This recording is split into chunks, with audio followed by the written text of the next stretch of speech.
It starts quietly. No one notices at first. You are 7 years old, sitting at a kitchen table, staring into the eyes of a parent who is unraveling in slow motion. Maybe the unraveling looks like bottles that never seem to empty, or maybe it's fists that clench too tightly, voices that rise too suddenly. Maybe it's not loud at all, just the hollow silence of someone who has long since given up on joy, someone too broken to show up for you in the way you need.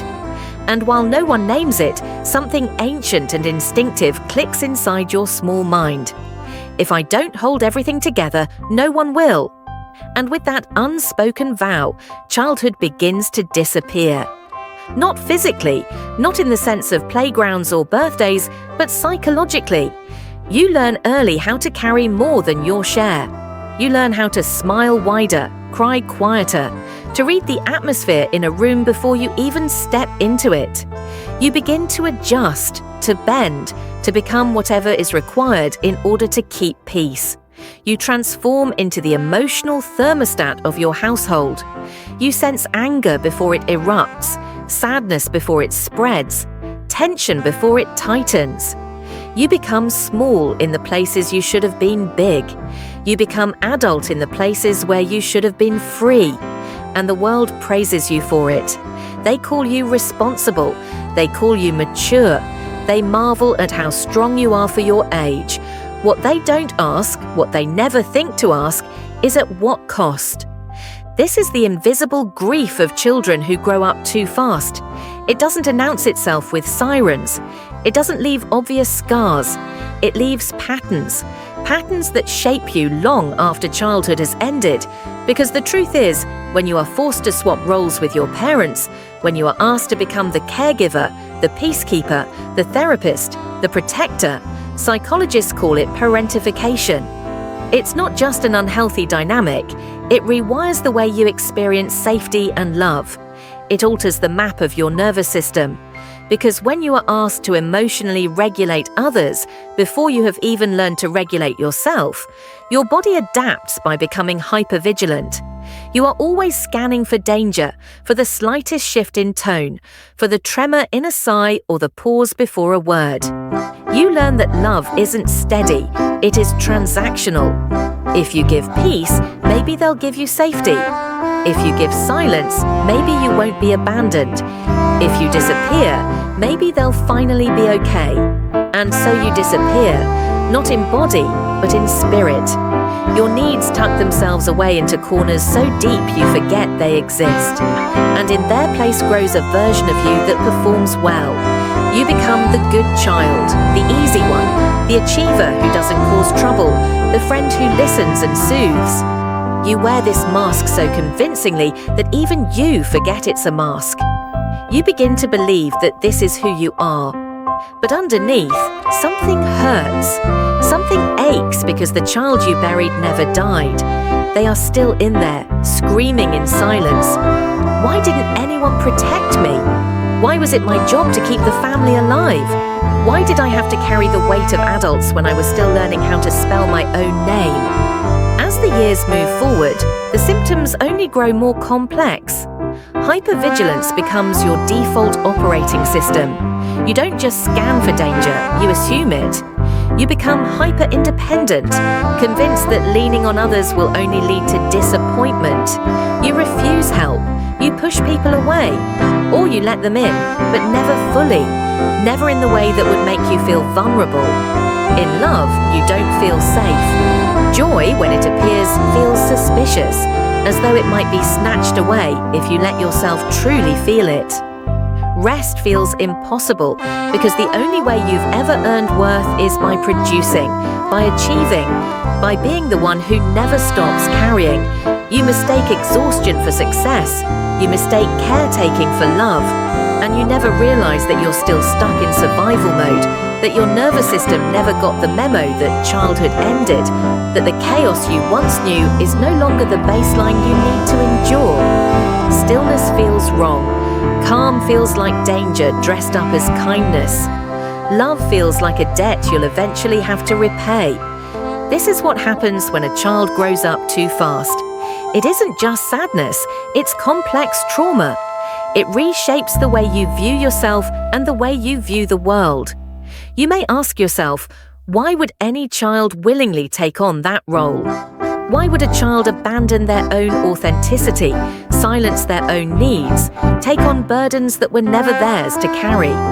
The answer is simple and heartbreaking, because children will do anything for attachment.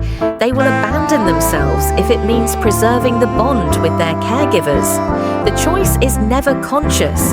It is written into our biology. Safety is negotiable, belonging is not.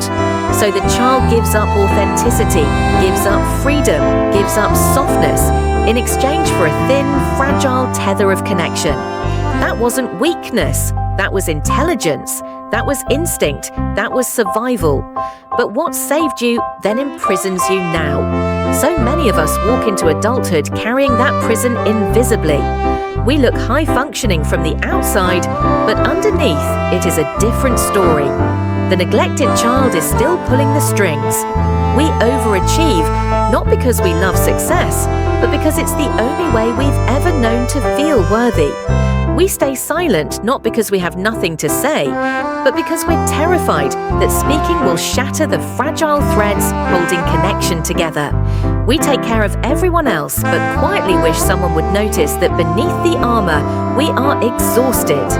We dream of someone who might finally say, "You don't have to hold it all together anymore. You can fall apart and I will still be here." But that moment never came. And so the fantasy lingers. That unmet need doesn't belong to the adult you are now. It belongs to the child you were then. The first step to healing is not fixing. It is not trying to erase the past or overwrite it with forced positivity. The first step is witnessing.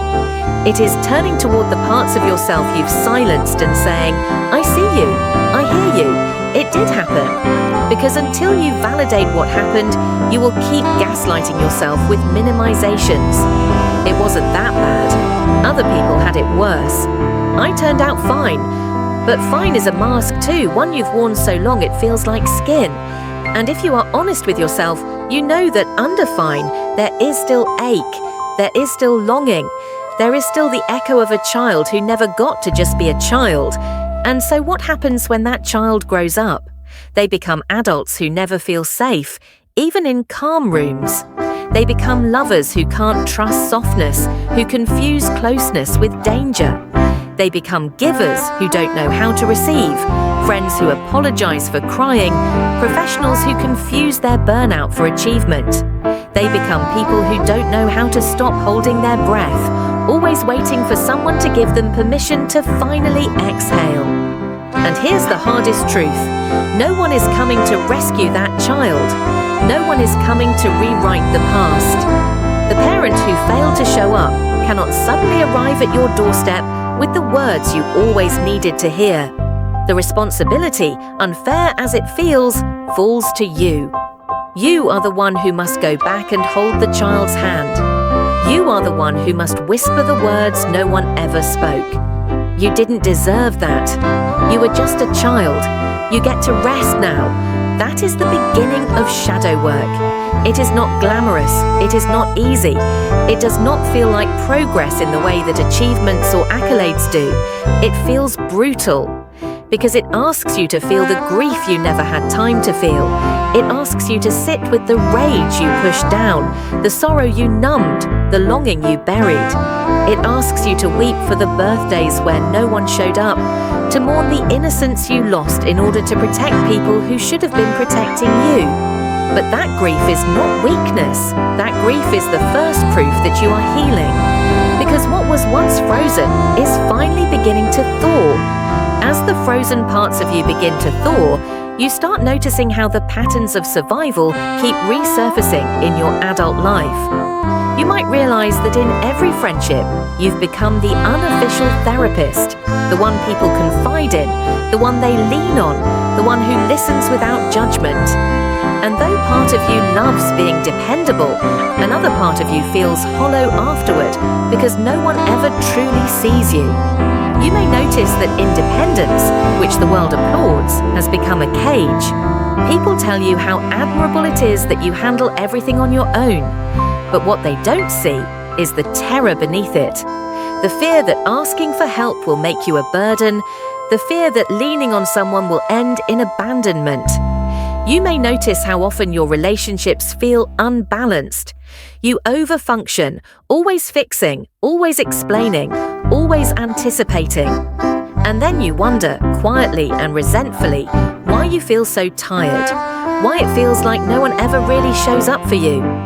Boundaries become another battlefield. Saying no feels dangerous, like betrayal. You might say yes when you're exhausted, yes when you're hurting, yes when you know deep down you want to refuse. Because in your body, the memory still lingers. Saying no once meant risking rejection, anger, or neglect. These coping strategies are not who you truly are. They are learned behaviors, conditioned responses. The good news is this: what was learned can also be unlearned. But unlearning requires something radical. It requires you to stop idolizing your strength and start honoring your wounds. One of the most powerful ways to begin is to ask your inner child the questions no one asked them. What did I need back then that I never received? At first, the answers may feel small or strange, but if you listen closely, you'll begin to hear truths rising from the quiet places inside you. Maybe the answer is simple. I needed someone to tell me it wasn't my fault. I needed someone to notice when I was hurting. I needed to feel safe enough to laugh without fear of being silenced. I needed to play without the weight of someone else's emotions on my shoulders. These answers will not fix your past. Nothing can. But they give you a map for how to care for yourself in the present. Because every time you choose to give yourself what you never received, you stop reliving the wound. You stop reenacting the cycle. You stop searching for parents in your partners. Stop mistaking chaos for love. Stop confusing anxiety for intuition. Carl Jung once wrote that there is no coming to consciousness without pain, that people will do anything, no matter how absurd, to avoid facing their own soul. Shadow work is the opposite of avoidance. It is a turning toward a willingness to sit with what you've been running from your entire life. It means meeting the parts of yourself that carry shame, the parts that carry fear, the parts that still flinch at kindness. It means learning that healing isn't about becoming someone new.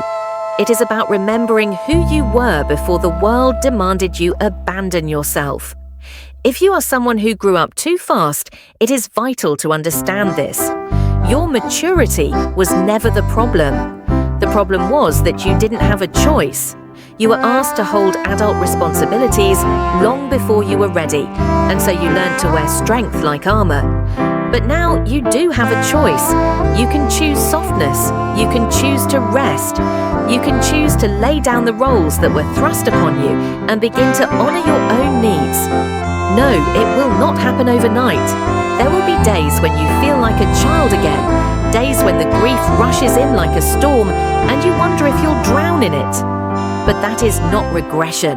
That is healing. That is the inner child finally stepping out of the shadows, finally saying, I am here. See me, hold me, let me exist. There will be days when you find yourself crying without knowing why. Days when anger erupts in ways that surprise you. Days when joy sneaks in and you don't quite know how to trust it. These are all signs that something is shifting, because the child inside you doesn't just want to cry, they want to laugh too. They want to play. They want to explore the world without the constant hum of fear in the background. Allowing them to come home to you means giving yourself permission to feel again, not just the grief, but also the lightness that was once stolen. And yes, it will be tempting to run from the discomfort, to numb, to distract, to overwork, to reach for the familiar masks of strength and silence. But every time you resist that urge and instead sit with the feeling, you loosen the grip of survival mode.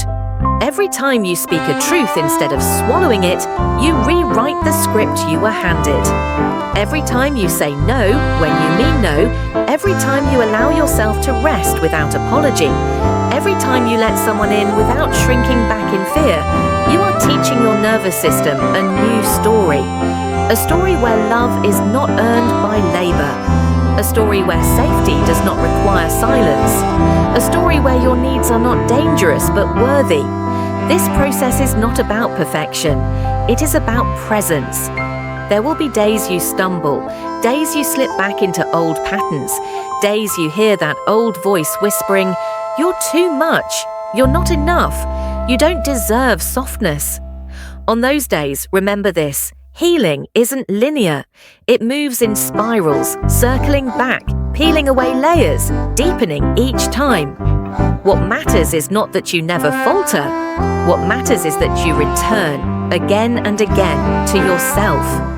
You may never receive the apology you deserved. You may never get the childhood you longed for. But you still have a future. And that future is not bound by the scripts of the past. You are allowed to write it differently. You are allowed to choose relationships where love is gentle, where your needs are honored, where you don't have to perform to be wanted. You are allowed to build a life where rest is not shameful, where joy is not suspicious, where peace is not mistaken for danger. So let the child inside you come home. Let them cry the tears they swallowed. Let them laugh the laughs they were denied. Let them play, let them rest, let them be seen at last. Because you are not broken, you are becoming whole. And for the first time perhaps ever, you are finally growing up. Not through pressure, not through fear, not through carrying everyone else's weight, but through truth. The truth that you never had a real childhood, but you still have a future. And this time, it belongs to you. So breathe. Put down what was never yours to carry.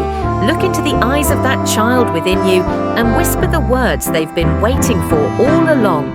You are safe now. You are loved now. You don't have to be strong anymore. You get to be. And in that simple act of remembering, in that tender act of reparenting, you will discover that the life you thought you lost was never gone. It was simply waiting for you to come back and claim it.